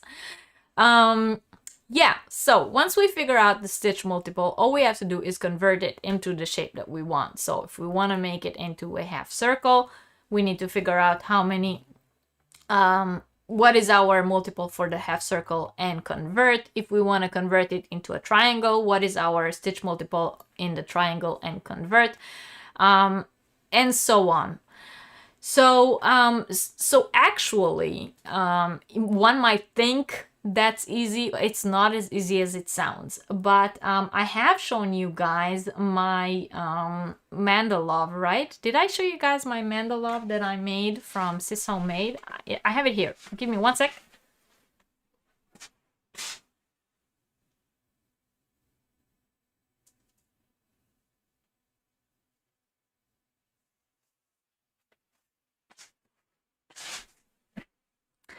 So this is the mandala shawl. It was a crochet along from Sis Homemade.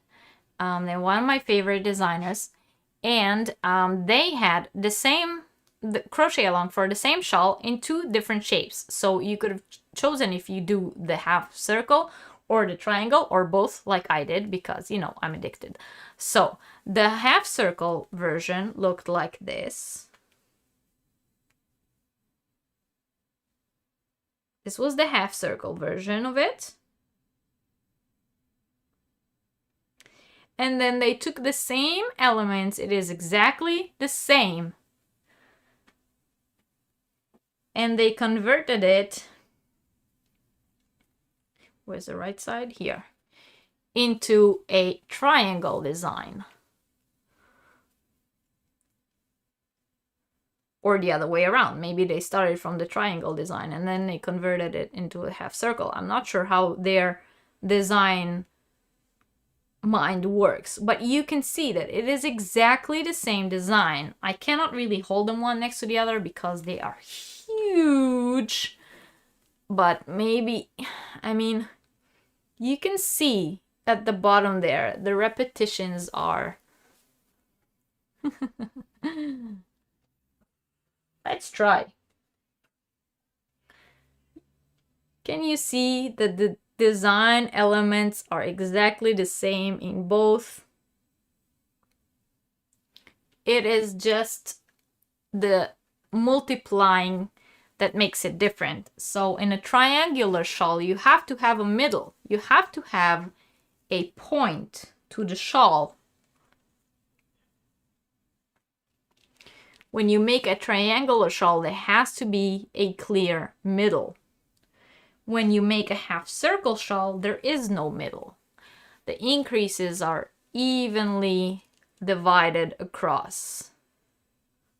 And that is the main difference. Once you figure out how to convert the multiples, you can make any shawl in whatever shape you want.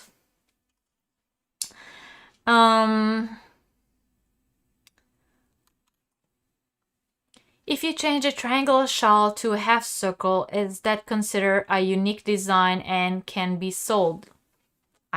I mean, if the designer didn't do it itself, yes, you can always, you know, say it's inspired by, and that's it. This is one of very few live shows I rewatch. Aw, thank you. Thank you very much, Lori. Thank you. What am I wearing? What am I wearing? It's a poncho. It's knitted, actually. Well, you guys know that I do knit as well as I crochet. This specific one is knitted.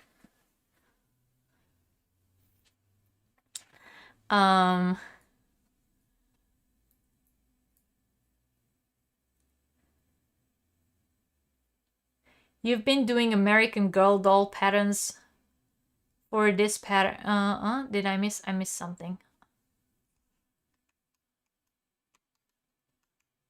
I think I missed the comment that you... Okay, but that is a conversation between you guys. Both are pretty. I'm glad you guys like them both.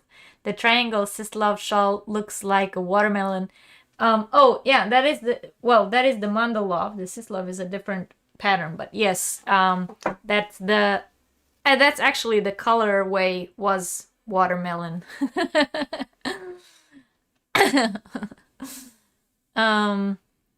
Actually, I have two of these cakes. I made another shawl with the cake other way around, where the green is on top.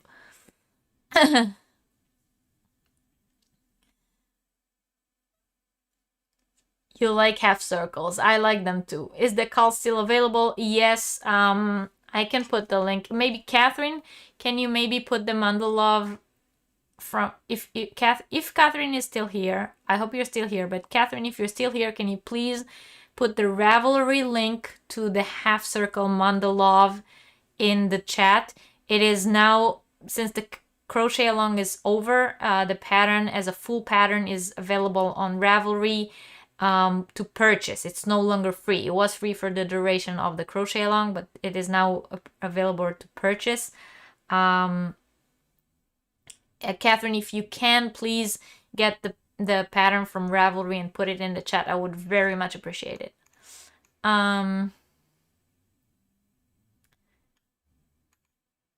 You will get brave enough to try those one day. Yeah, it's diagram. We also have a live on that, for those of you who remember how to read crochet charts. You notice that the crochet alongs are not anymore there. There's one shawl I would be interested in. You notice that your calls are no more there. My crochet alongs? Oh, hey Dee! Hi! It's okay. Don't worry about it. We're actually almost finished. I literally just finished the last topic that I had to talk about today, and I'm about to draw the winner from last week's live, and then I'm gonna go because I really don't feel well, and I'm gonna rest. And hopefully next week I'll be up and running again.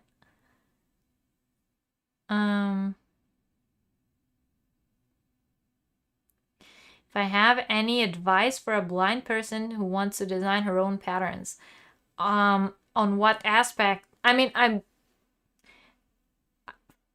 always honest. You guys know that. I have no idea on how to approach designing something that way. So I don't really have any advice on that. My designs are very, my design process, my personal design process is very visual. So it's very hard for me to give advice on that.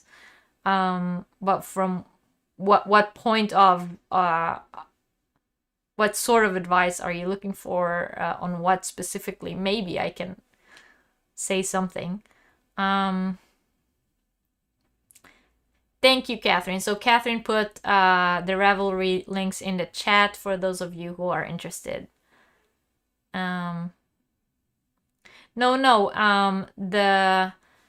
The mandala, these two that I was showing, Claptrap, they are written patterns. There is chart and written.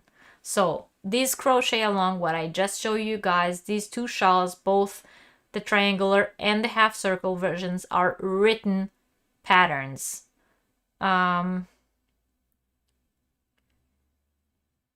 Written and so written patterns and charts. There is no video for that.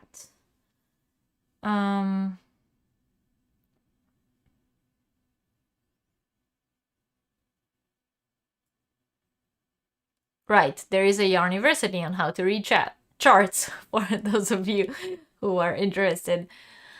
All right, so before because that's what I'm interested in doing, I would like to take like a pattern from you and design it for sighted individuals.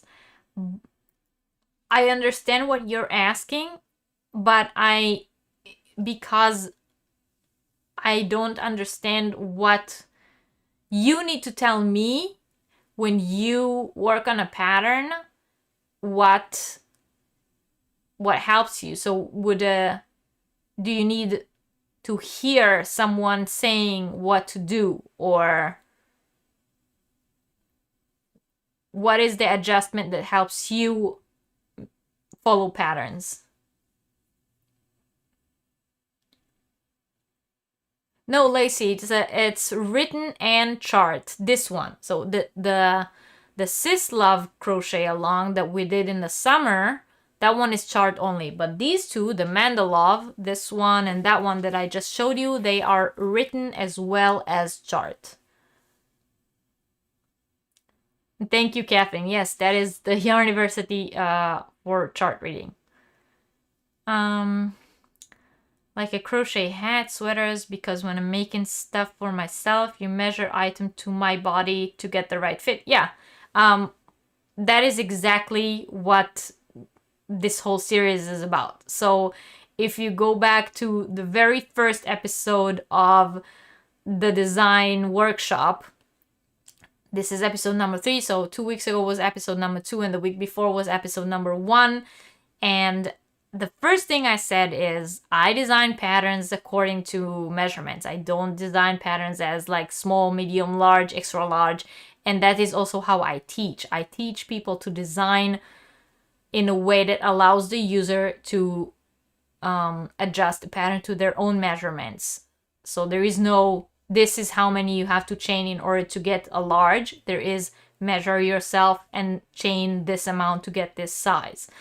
That is how I design, and that is how I teach others to design. So I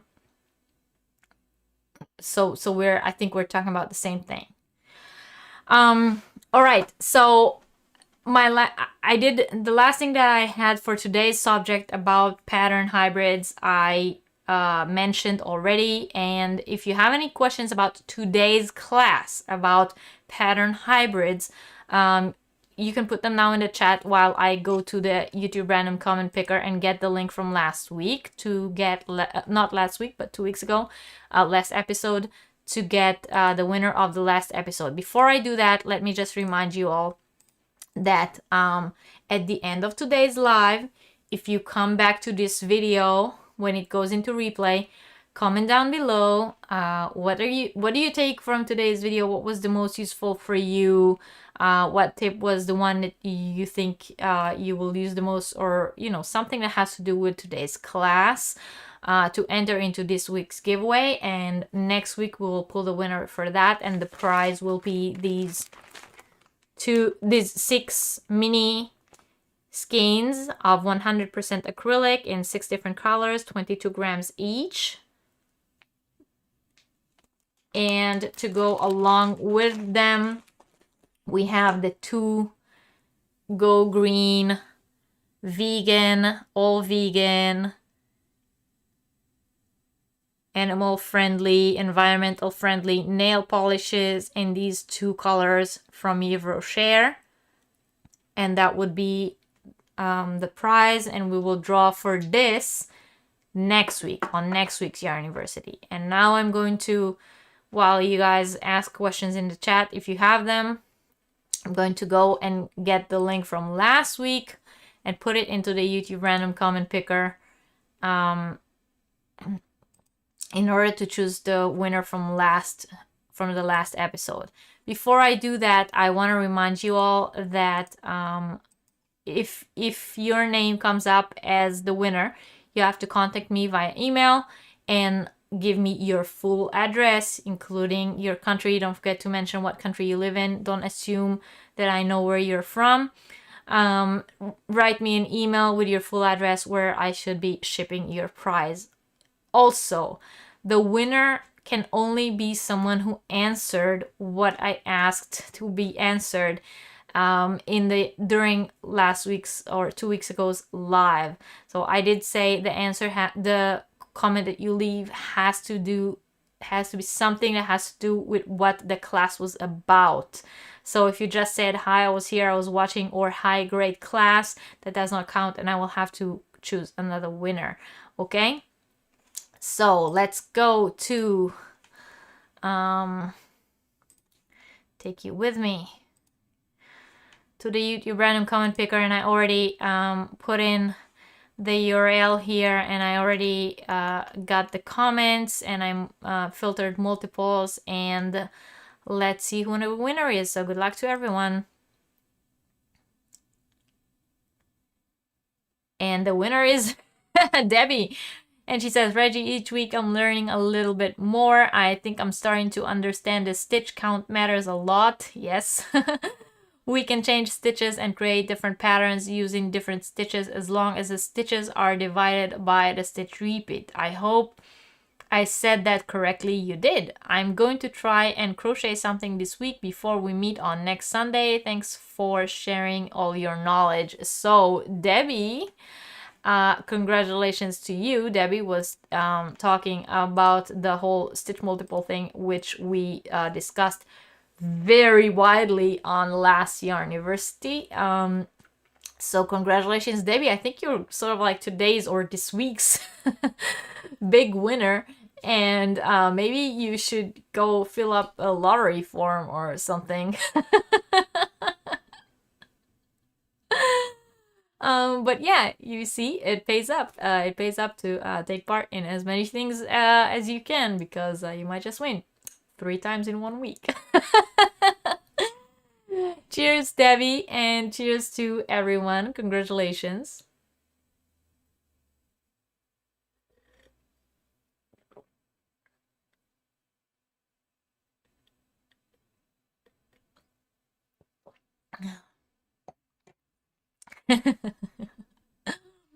That's pretty funny, Debbie. All right, so I will remind you all, if you haven't yet, please don't forget to hit the thumbs up. If you want, you can always go back, watch the replays of Yarniversity or any other video on my channel.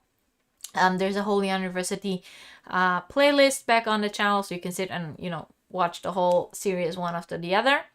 Next week, we are going to talk, as I have mentioned, about constructions, different types of constructions of garments. And if we will have time, we will also talk different shapes. And if not, then that will be the week after. But those are the last 2 subjects that we have left to talk about in our design workshop. Afterwards, there will be plenty more Yarniversities in new subjects and new things coming up. So, you know, stay tuned to the channel. This upcoming week, there's a few new unboxing videos. My yarn clubs from March have arrived. They actually have arrived this week, but I was sick, so I didn't film them, and they will be up next week. I hope you guys forgive me.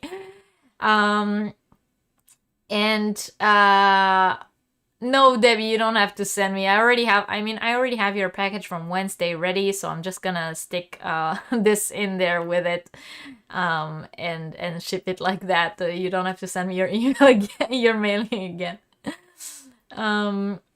So I'm glad that you all enjoyed it, and thank you for being here. Thank you for listening. Thank you for all the lurkers. Thank you for everyone who took part in the class. Thank you for all your amazing feedback and your comments. I do want to remind all the channel members, if you do make the project that we work on, please don't forget to tag me. If you make anything off of one of my tutorials or one of my patterns and you post pictures, please post them on the Facebook group, on our Facebook group.